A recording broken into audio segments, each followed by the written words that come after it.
truth or chaos. Choose your view.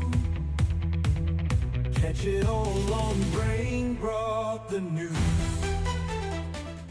Hi, I'm Tessa with Brainrot News with a few bits of news for you to choke on from March 7th. The CDC has decided to launch yet another study on whether vaccines cause autism, because apparently we haven't done this dance enough times already.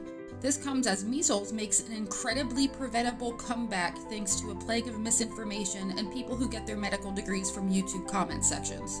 While science has screamed for decades that vaccines and autism are not linked, this new study hopes to address public concern or, more likely, give us another round of Facebook-fueled paranoia. President Donald Trump has bravely announced that he is strongly considering slapping Russia with banking sanctions and tariffs, right after he finishes considering what Putin might want for his birthday. Of course, anyone with a functioning memory or an internet connection knows that strongly considering is Trump speak for absolutely never going to happen. After all, why would he punish his favorite dictator when he spent years bending over backwards to appease him? Despite Russia's continued invasion of Ukraine, Trump remains about as tough on Putin as a wet napkin, offering more empty words than actual consequences. Allies are now anxiously waiting to see if he follows through or if this is just another episode of the Apprentice Kremlin edition. Farmers across the US and Canada are about to get their annual economic beatdown, courtesy of skyrocketing fertilizer costs. A lovely mix of trade disputes and tariffs, because why feed people when we can play politics instead, has made it extra expensive to grow anything. The most essential fertilizers are still caught in this bureaucratic death spiral, so if you enjoy food and would prefer not to live off of flavorless soil and sludge in 5 years, maybe this should concern you. In February, the US economy added 151,000 jobs, which is just slightly under expectations.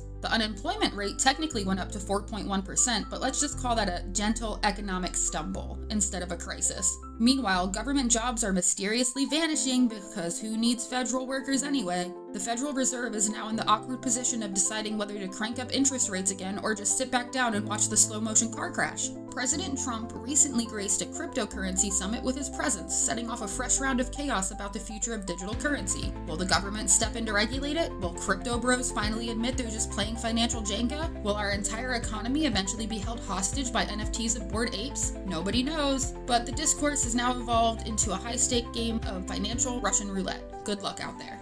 Like and subscribe for more existential dread delivered straight to your brain, because ignorance was never bliss anyway.